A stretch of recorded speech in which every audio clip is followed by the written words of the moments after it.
ಬಾಗಲಕೋಟೆಗೆ ತಟ್ಟಿದ Iran Israel ಯುದ್ಧದ effect. ನಗರದ ಬಹುತೇಕ ಪೆಟ್ರೋಲ್ ಬಂಕ್ಗಳಲ್ಲಿ ನೋ ಸ್ಟಾಕ್ ಬೋರ್ಡ್ ಹಾಕಿದ್ದಾರೆ ಪೆಟ್ರೋಲ್ ಬಂಕ್ನ ಸಿಬ್ಬಂದಿಗಳು. ಪೆಟ್ರೋಲ್ ಬಂಕ್ಗಳಲ್ಲಿ ಕೇವಲ ಡೀಸೆಲ್ ಮಾತ್ರ ಲಭ್ಯವಿದೆ. ಕೆಲವು ಪೆಟ್ರೋಲ್ ಬಂಕ್ಗಳಲ್ಲಿ ಮಾತ್ರ ಪೆಟ್ರೋಲ್ ಲಭ್ಯವಾಗಿರೋದು. ಆದರೆ ಒಬ್ಬರಿಗೆ ಲಿಮಿಟೇಷನ್ಸ್ ಕೂಡ ಮಾಡಲಾಗಿದೆ. 200 ರೂಪಾಯಿ ಮೇಲೆ ಕೊಡಲ್ಲ ಅಂತ ಹೇಳಿ. ಆದರೆ ಒಬ್ಬರಿಗೆ 200 ರೂಪಾಯಿಗೆ ಮಾತ್ರ ಪೆಟ್ರೋಲ್ ಮಿತಿಯನ್ನು ಹೇರಲಾಗ್ತಾ ಇದೆ. ಇದು ಸಹಜವಾಗಿ ಒಂದು ಕಡೆ ಆತಂಕಕ್ಕೆ ಕಾರಣ. ಕೋಪ ಮಾಡಿಕೊಂಡ್ರೆ ಪ್ರಯೋಜನ ಇಲ್ಲ, ಬೇರೆ ಕಡೆ ಪೆಟ್ರೋಲ್ಗಳು ಸಿಗ್ತಾ ಇಲ್ಲ. ಇಂಥ ವಾತಾವರಣ ಸೃಷ್ಟಿಯಾಗ್ಬಿಟ್ಟಿದೆ. ಕೇಂದ್ರ ಆಗಲಿ ರಾಜ್ಯಗಳಾಗಲಿ ಎಷ್ಟೇ ಬಾರಿ ಪೆಟ್ರೋಲ್ಗೇನು ಅಭಾವ ಇಲ್ಲ, ಭಾರಿನೇ ದಾಸ್ತಾನು ನಮ್ಮಲ್ಲಿದೆ, ಸ್ಟೋರೇಜ್ ನಮ್ಮಲ್ಲಿದೆ ಅಂತ ಹೇಳಿದ್ರು ಕೂಡ ಅಲ್ಲಲ್ಲಿ ಹಲವೆಡೆ ಹಲವು ಜಿಲ್ಲೆಗಳಲ್ಲಿ ಈ ರೀತಿಯಾದಂಥ ದೃಶ್ಯಗಳು ಕಂಡುಬಂದಿದೆ.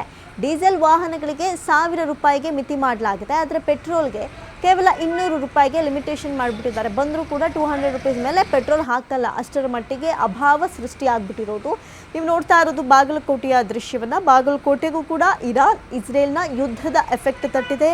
ಪೆಟ್ರೋಲ್ ಬಂಕ್ಗಳಲ್ಲಿ ನೋ ಸ್ಟಾಕ್ ಬೋರ್ಡ್. ಒಂದು ವೇಳೆ ಪೆಟ್ರೋಲ್ ಹಾಕ್ತಾರೆ ಅನ್ನೋದಾದರೆ, ಈ ಮೊನ್ನೆ ಎಲ್ಲ ನಾವು ನೋಡ್ತಾ ಇದ್ವಲ್ಲ, ಗೃಹ ಬಳಕೆಯ ಸಿಲಿಂಡರ್ಗೆ ಯಾವ ರೀತಿಯಾಗಿ ಕ್ಯೂ ನಿಂತಿದ್ರು, ಅಷ್ಟರ ಮಟ್ಟಿಗೆ 2 ವೀಲರ್ಸ್ಗಳನ್ನ ತಂದು, ಇರೋಬರ ಗಾಡಿಗಳನ್ನೆಲ್ಲ ತಂದು ಒಂದ್ರ ಹಿಂದೆ ಒಂದು ನಿಲ್ಲಿಸ್ಕೊಂಡು ಎಷ್ಟಾಗುತ್ತೋ ಅಷ್ಟು ಸ್ಟೋರೇಜ್ ಮಾಡ್ಕೊಂಡು ಜನಗಳು ಹೋಗ್ತಾ ಇದ್ದಾರೆ. ಈಗಾಗಲೇ ಹಲವೆಡೆ ಈ ಕ್ಯಾನ್ಗಳನ್ನು ತಂದರೆ, ವಾಟರ್ ಕ್ಯಾನ್ಗಳನ್ನು ತಂದರೆ ಪೆಟ್ರೋಲ್ ಹಾಕಂತ ಹೇಳಿ ನಿರ್ಬಂಧವನ್ನು ವಿಧಿಸಲಾಗಿದೆ. ಕೆಲವೊಂದು ಕಡೆ ತೀರಾ ಅವಶ್ಯಕತೆ ಇರೋರಿಗೂ ಕೂಡ ಪೆಟ್ರೋಲ್ ಸಿಗ್ತಾ ಇಲ್ಲ. ಅಷ್ಟರ ಮಟ್ಟಿಗೆ ಅಭಾವ ಸೃಷ್ಟಿಯಾಗಿದೆ.